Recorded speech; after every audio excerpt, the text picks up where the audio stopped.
The Disney Renaissance. How could one describe it? As far as films go, this was one of the big highlights of the 90s, marking an extended return to the Disney Studios' methods for making true family films. But of course I'm pretty sure you already know that. Now I couldn't possibly elaborate upon the significance of these movies. After all, they reminded us after many years that animation, when well made, is meant to be enjoyed by all ages, not just children. It is practically the essence of family films. What I can do is provide my own evaluation of the 5 films that I consider to be the best pieces of work that the Disney Renaissance brought us. Number 5.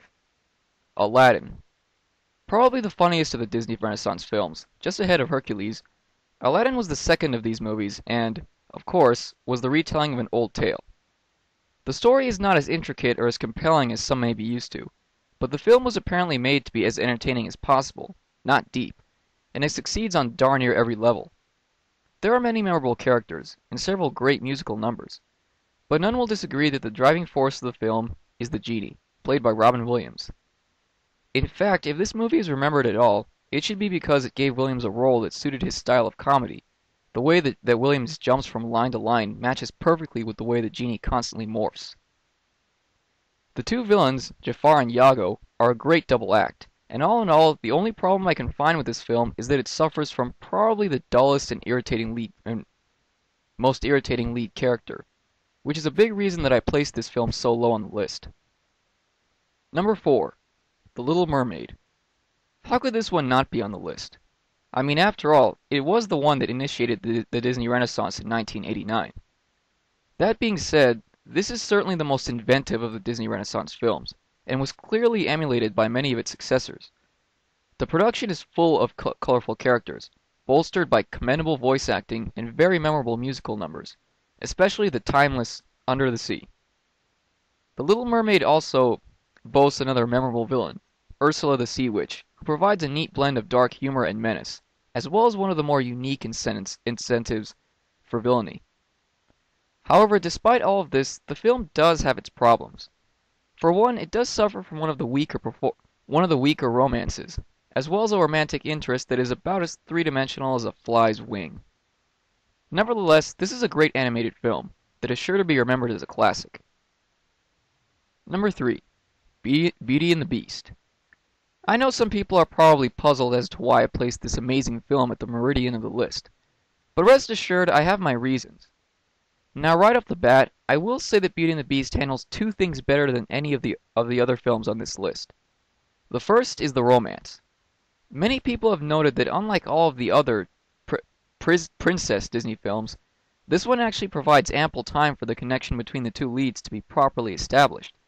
But what I personally like most about it is that it starts off in such a way that if one wasn't familiar with the source material, one would never even think that the 2 leads would end up even as friends. The film shows how the interaction between Belle and the Beast changes as time goes on, which really helps the audience appreciate how both characters change. This reminds me, it's also interesting how the film makes a good use of the unorthodox nature of its hero by pretty much reversing the roles of monster and dashing male character. In other words, as the film progresses, you really start to consider the Beast the benevolent one, and Gaston the monster. The second thing is the musical numbers. Now, I must confess that I have never been fond of musical numbers in any type of film. I generally find them to detract from the overall story, but here the songs are simply too memorable to ignore. Every single song, from the opening to that of the ballroom dance, is terrific in its own right. In addition, the film has a colorful supporting cast that includes the candelabra Lumiere and the clock Cogsworth. And the animation is so pleasant to look at that the film most certainly deserves its distinction as, and I quote, one of the most elegant animated films ever made. All of this aside, you are probably wondering why I placed Beauty and the Beast at this spot. Well, it's not because there's anything particularly wrong with it. It's plainly because I feel that some of the other films from the Disney Renaissance were better. But anyway, this is a great film on just about every level. One of the few that I can confidently say I would recommend to anyone. Number 2. Tarzan.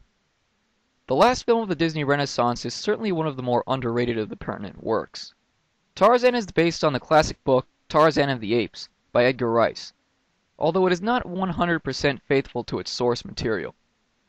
This fact alone sometimes led to hasty criticism from fans of the novel, but I honestly think that to be a terrible basis for criticism. Imagine if that's how we regarded all films that were not entirely faithful to their source material. Jurassic Park, Matilda, Willy Wonka and the Chocolate Factory, and There Will Be Blood would all be considered poor films, yet they are all considered very respectable. Anyway, as most people know, the story concerns an orphaned human who is raised by gorillas and has a difficult time finding acceptance amongst them. What I think makes this film distinguishable is the strength of its themes, which include acceptance and are conveyed fantastically by the character interaction and the overall story, from the tragic opening to the tearjerker of a resolution. The protagonist, Tarzan, is probably one of the best of the lot, especially because the film traces his life from infancy to adulthood, which enables us to see how he adjusts to living amongst the different species, and his interaction with the female lead, Jane, provides for plenty of humorous and beautiful moments. The fascination the two characters express towards each other leads me to consider this the Disney Renaissance romance with the most humanity. I also think another thing that makes Tarzan such a good protagonist is how the film portrays the relationships he develops with all of the characters, including Kala, Kerchak, and Turk, rather than just focusing on the relationship with the female lead and with the villain. The way the character is constantly torn between wanting to be accepted within his family and within his own kind is terrifically demonstrated, and makes this one of the more serious animated films, which is a definite plus for older audiences. As far as music goes, Tarzan certainly delivers, and what I really like here is that the film is mostly devoid of character-sung musical numbers, although it does have a camp trashing sequence that is mostly for comedic effect, and it works. The only real complaint I have with this film is Rosie O'Donnell as the voice of Turk. Many of her lines may have been funny, but doggone it, is that voice annoying.